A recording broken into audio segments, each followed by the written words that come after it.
So here we just present a very basic grid of the 4 actions framework for blockchain focused supply chains. And the grid is really a simple matrix derived from the previous slides discussion that drives companies to focus simultaneously on eliminating and reducing, as well as raising and creating. So by eliminating complexity and cost in the supply chain and raising and creating several other factors we've discussed, the value trade-off can be broken, creating that buyer value, leap in buyer value for organizations wishing to implement these kinds of solutions. So here we expand on the industry's 4 factors of competition to include a future strategy canvas, which details the future prospects of an organization developing a blockchain solution. And the future entrant differs dramatically from both a heritage supply chain solution and that of an existing blockchain solution that we've discussed previously.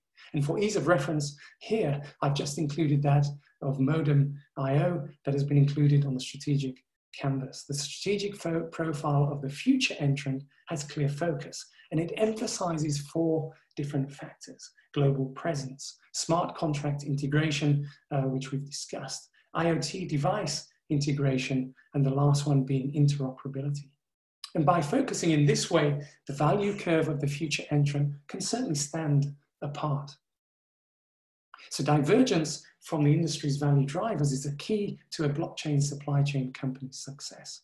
And those incumbents that focus on collaboration, but also on co-opetition, global presence, and have a high level of interoperability with governance and simultaneously achieve low cost, are certainly likely to create the most value innovation and remain sustainable.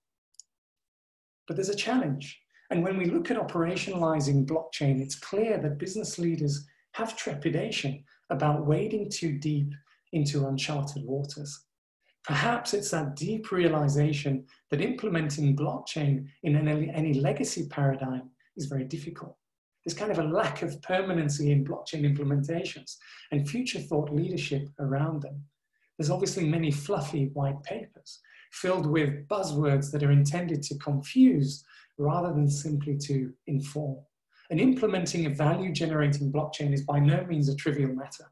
It requires a rewiring of business ecosystems and interactions which ultimately result in change, disruption, and transformation. But that's not the only problem.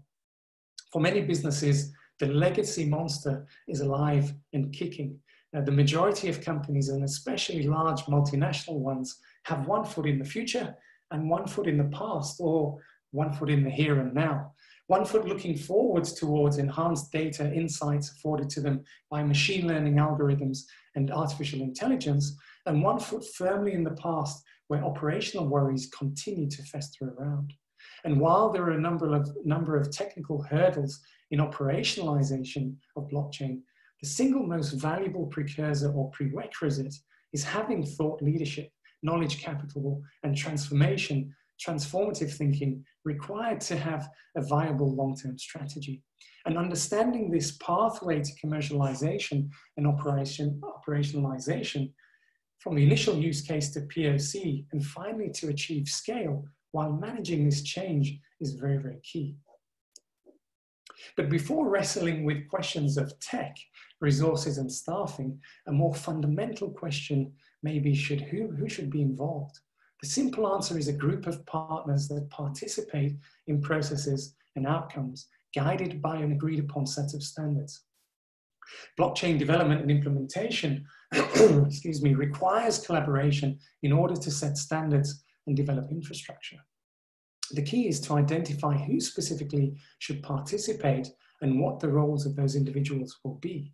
One must also be aware that the consortium should be adaptable and scalable as the technology matures into the future. So there's no doubt that blockchain is a foundational tech and its implementation will bring many challenges, but can also offer great rewards. And early adopters could see the benefits sooner than most, while potentially establishing themselves as leaders in areas that should only grow with importance over time.